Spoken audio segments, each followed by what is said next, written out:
Hi, I'm Dave Wanderer Astro, and today we're going to continue the configuration of the Wanderer Astro motorized flat panel. Now, a video or two ago, I showed you guys as I installed the flat panel that I got right here onto a dew shield that I got from Wanderer Astro, and it's for a Epsilon 130 telescope, but it fits quite well with some modifications onto a Quattro 6-inch Newtonian f4 telescope that I have picked up. And I wanted to have a flat panel that I could use with that particular telescope. And the debate that I had in my head is, do I put the flat panel directly onto the telescope, or do I get a dew shield, extend it out in order to really minimize stray light, because my backyard is full of stray light because of my neighbors on either side. And so I settled on the dew shield, and I had to do a little bit of modification to the dew shield in order to get the flat panel to fit. And that was in a video back once or twice. Once, either the most recent video back or the one that's back one or two videos back. Anyways, I walked through how I kind of helped to get this flat panel here to fit properly onto this dew shield. And so today what I'm going to talk about is how do we configure the flat panel so we can get it to run. And so to do that, you're going to need to go out to Wanderer Astro website. And when you're out at Wanderer Astro website, which is just wandererastro.com, you're going to go to the support tab and go to the downloads page. And when you do, you're going to come here to this page. And essentially what Wanderer Astro has done is just like what Pegasus Astro has done. They have a dashboard that they call their Unity platform, that you're able to run all their devices through that particular platform. It's a one-stop shop. So instead of having separate discrete device drivers with separate ASCOM windows and all that stuff, it's all underneath a unified shell. And that's essentially what Wanderer Astro has done, and they call theirs Wanderer Empire, which I find that kind of humorous. But anyways, so they sell, and you can see it here, they sell power boxes and they sell rotators as well as flat panels. I just have the flat panel, and that's all that I'm going to be using this thing for. I use Pegasus Astro for the rotator and for my power box, so I don't need the Wanderer Empire for anything else other than the flat panel. But you're going to go ahead and you're going to click on the download. It's only 22.6 megabytes. It downloads fairly quickly. And once you've downloaded it, you just go ahead and install it. Again, the installation is clean, it's quick. I don't need to go over that. So when you get the installation, you're going to get an icon on your desktop called Wanderer Empire. And it's going to launch here, and you can see here that it's basically a control panel. Because I've been in here a couple times to play with it, you see that it's already set up on flat panel. You can see it right here, the Wanderer cover version 3. Now, what's interesting, and I just want to show this to you so that you're not freaked out by it, the software developers didn't do as great of a job as you would expect. When you come here to like the power box and you click on that, you get their different power boxes here, but there's no way to click out of that dialog. It's a modal dialog, but there's no way to exit out of it unless you click on one of these things. So if you click on that, then there you are. I don't have a power box, so there's nothing for me to connect to, but it gets me there. The other option is just if you get this, like if I get here, that works all right. But here, again, if you don't want to click on one of these, the only way to get out of this thing is to go to my favorite application, which is Task Manager, and close this puppy down, which is what I've done a couple times playing with it. Is I just had to go to Task Manager and close it down until I figured out that I could just click on one of those power boxes and then move on. So again, not the best designed software, and to be honest with you, the software looks a little, well, it could use some more polish. The colors are bright, but anyways, it does work, so that's good. So we're going to go here to the flat panel because that's what we're interested in here in this Wanderer Empire software setup here. So here we are, and what's interesting to me is that apparently you can have two flat panels running through your little mini PC, which makes me wonder if you could do like a dual setup, and you can have two telescopes together, and you can run the two flat panels on the two different devices. And I know that for Nina, you just set two instances of Nina, one set for one telescope, one set for the other telescope. You can get you can download a plugin that will allow you to synchronize between the two instances, so that when you go to dither, it tells the other scope that you're dithering, so that it will wait before it goes to the next frame. I haven't played with that yet to figure out how that works with meridian flips. I'm really kind of curious to see how that works, if it tells the other instance of Nina, like, hey, we're about ready to do a meridian flip, hold off on any imaging. So I'm not sure how that's going to work out. So that's something to be tested, but this is something that I'm going to have to investigate and test and check.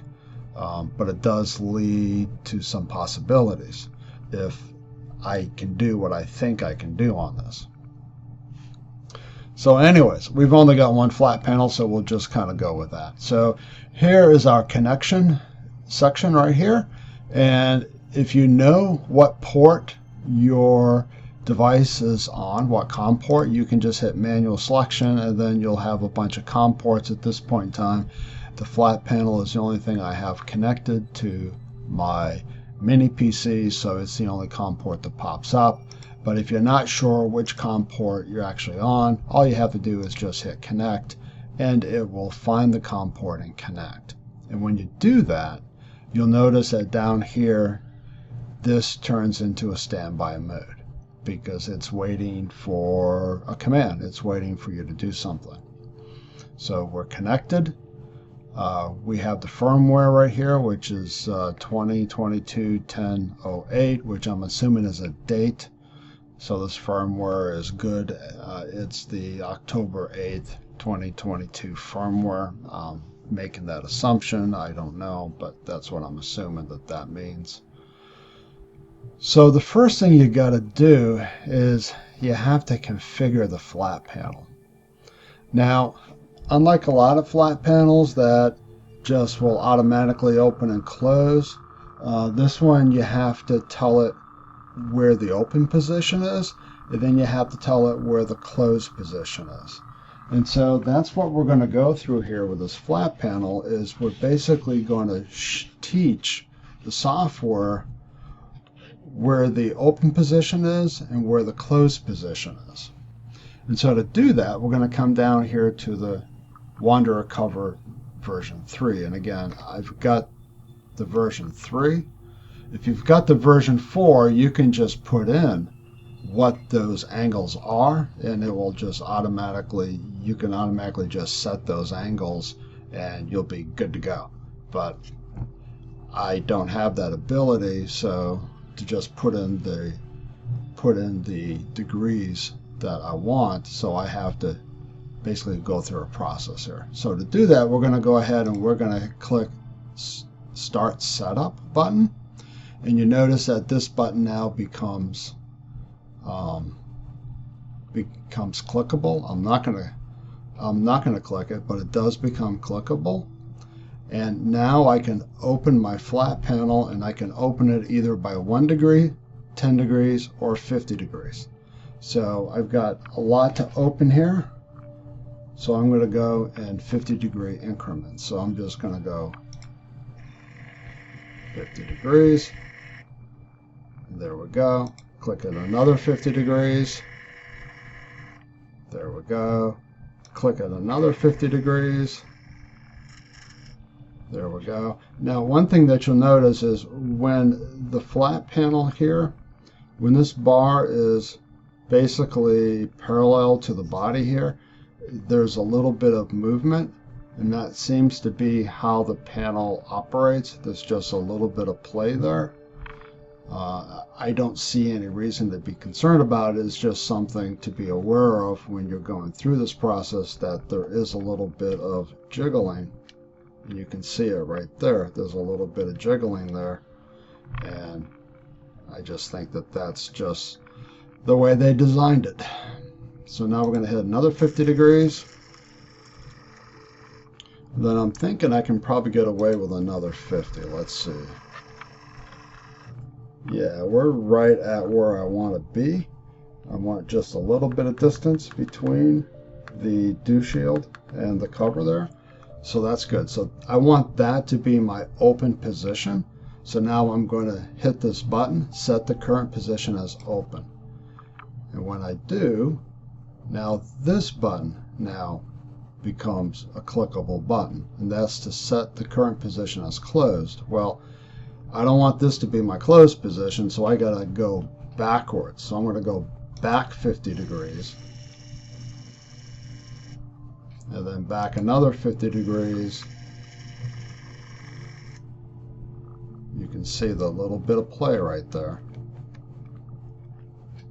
which doesn't really impact anything. Another 50 degrees. And we'll do another 50 degrees. And we'll probably do another 50 degrees. Okay. So I'm going to count that as closed. And there we go. So now it's been configured so that it knows how far to open and how far to close. So let's go ahead and test that. So let's go here to open.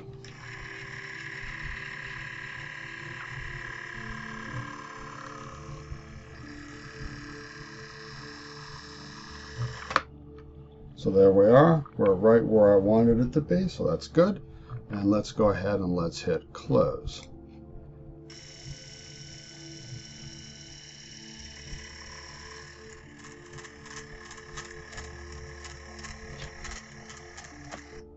Perfect. All right. So that works. So opening and closing the panel, success. So now you're probably curious about panel brightness, and you can see inside the panel here. You can see in there, I'm going to go ahead and I'm going to turn on, I'm going to cover my face here. I'm going to turn on the panel here. So what I'm going to do is I'm going to go up to 25, and let's see how bright 25 is. So that's 25, and you can see that we pretty much get full coverage all the way around here. So it covers the area pretty good, and this is the 190 millimeter size, so it's perfect for like a 6-inch scope. So let's bring this thing up to 75. You see it got brighter, and then its max brightness is 125, and we'll bring it up to 125. And you saw it got a little bit brighter, and then to turn this thing off, of course, it's going to be 0. Boom. And that's pretty much it. So that's the Wanderer Astro flat panel version 3. Again, I got mine off of Astromart, a great place to buy used equipment. And at the time, Wanderer Astro didn't have this size available, and they didn't know when they were going to release it, and then I found that somebody had one for sale, and so I grabbed it. Unbeknownst to me, I think the reason why that Wanderer Astro did not have the size was because they were transitioning between version 3 and version 4, but they didn't say that, and so I was unable to get it when I wanted to get it, and so therefore had to buy it used. But it looks like it's probably going to be just fine, and I'm probably not going to have any issues with it.